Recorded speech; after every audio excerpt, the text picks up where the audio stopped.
Элипханов, кандидат педагогических наук, доцент кафедры спортивной борьбы. Одно из первых слов, которые пришли пророку от Всевышнего, это «читай».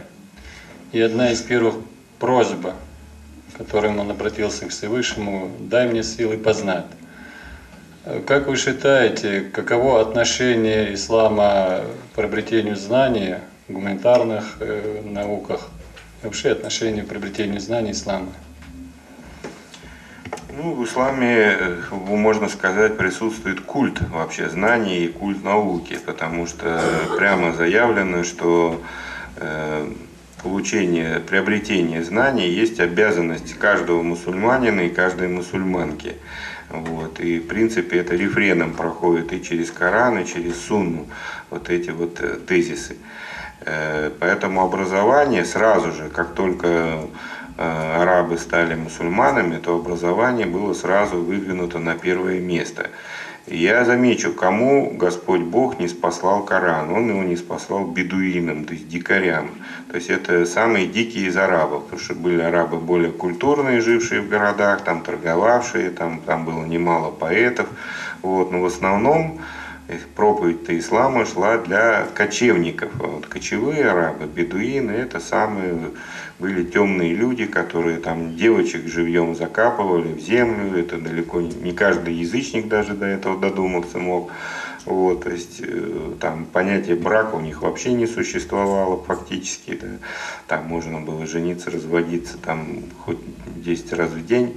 Вот, то есть совершенно аморальное, дикое племя. Вот. И смотрите, как оно изменилось после принятия ислама. Да? В течение нескольких десятилетий наука стала во главе угла, значит, образовалось огромное государство на огромной территории. Это миф, что с помощью меча, потому что с помощью арабской сабли несколько десятков, там, может быть, тысяч арабских всадников не могли захватить такую территорию. Это совершенно невозможно. Это государство образовалось потому, что в массовом порядке население само принимало ислам. Вот. По разным причинам, конечно, там можно многие мотивы видеть, но тем не менее это было так. Поэтому за несколько десятилетий из маленькой территории, значит, образовалась огромная империя. Да? То есть весь Ближний Восток, север Африки, потом еще и Испания, да, и в общем, то есть мощнейшее государство. И науки стали во главе угла, в том числе и науки о здоровье, медицина особенно в исламе развивалась. Это в X, в XI веке медицина достигла таких высот, о которых в Европе даже мечтать не могли, не то что там равняться с этим. Вот. В одной из недавно вышедших книг об исламской медицине приводится письмо, текст достали, письмо крестоносца француза XI века, который был ранен, и которого мусульмане, то есть его враги, поместили в свой госпиталь и лечили. И вот он своему отцу описывает, как там лечили, как его кормят и так далее. Да? То есть это достойное внимания. Такое впечатление, что в современной больнице человек находится, причем как VIP-персона. Да?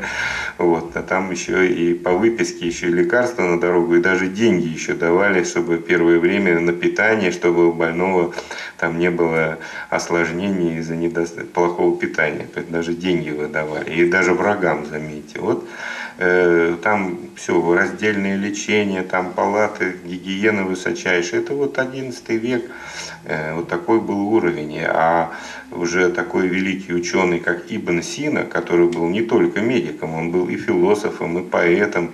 Да, он вообще вошел в историю, по его книгам учились многие поколения врачей, в том числе европейских, христианских врачей. Вот, поэтому это все произошло буквально за считанные десятилетия. Вот, и мы, собственно, и гордимся этой цивилизацией, и стараемся на нее равняться, и стараемся сейчас возрождать в исламе не вот какие-то мракобесные секты, бегающие там по пустыням, по лесам, по горам, а возрождать вот эту великую цивилизацию, которая на самом деле несла мир между народами. И как раз касаясь нашей главной темы межрелигиозные отношения, вот, надо сказать, что в халифатах на руководящих должностях служили и иудеи, и христиане. Я даже православно бы напомнил такого великого святого, как преподобный Иоанн Дамаскин, автор многих богослужебных текстов и ныне поющихся в церкви, и в том числе чина отпевания. Вот. Кто он был? Он был визирем, то есть министром у халифа Дамасского. Вот. Поэтому он Дамаскин, кстати, и назван. Вот. Вообще его имя Мансур, на самом деле. Вот. Более того, будучи министром у халифа Дамаска, он писал сочинения с критикой ислама, то есть полемику определенную вел, и никто его за это не наказывал. Вот. То есть это вот показывает уровень веротерпимости в халифате тех времен. И много можно привести, я просто нарочно привел пример именно этого человека, потому что это очень почитаемый в православии святой. А вообще христиан, иудеев на государственной службе у мусульман было очень много. Вот, и были мирные отношения, и халифы даже специальные указы издавали, запрещающие вести диспуты на государственной службе, чтобы, значит, там не было таких диспутов, когда одни ссылаются на Коран, а другие на Библию, да, то есть, что если диспуты, то должны быть как бы на нейтральной почве, да, потому что если на разных источниках, понятно, что никогда не договорятся. Вот. Даже специальный указ халифа на эту тему был. Вот это показывает уровень. Все, да, платили жизнью. Некоторые нам говорят, вот, это унижали христиан и других платили джизью. Я объясню, джизия – это налог на содержание армии. Вот, и только. Вот, поскольку мусульмане платят этот налог как религиозная обязанность через другой вид религиозных налогов, которые есть в исламе. Но не мусульмане, они же это не платят, потому что они не мусульмане. Вот, поэтому для них как бы, ну, другой вариант, как альтернатива вот этого внутримусульманского налога была введена джизия.